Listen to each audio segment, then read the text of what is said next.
Sing mati omongke. Ora tekan mati omongke lho sampeyan. Ning ora mung nggon gugur tok. Nggih, sing ora kecani klebu nggon ndas ora kecakan. Mula ditutupi kethu karo gurune Kang Karo. Kalau kethu niku wah ambune nganti welas. Ora tau kecakan banyu wargane pancen kuwi dienggo piandel. Mula wong tapa niku eneng sing sawene wong Jawa percaya tapa ora adus aduse sura pisan kayata Suwargi Mbah Mantep Sudarsana kuwi aduse sura pisan kuwi tegese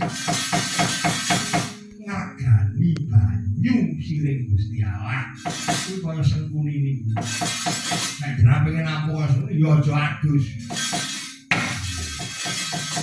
gatel kabeh awak ya adus parfum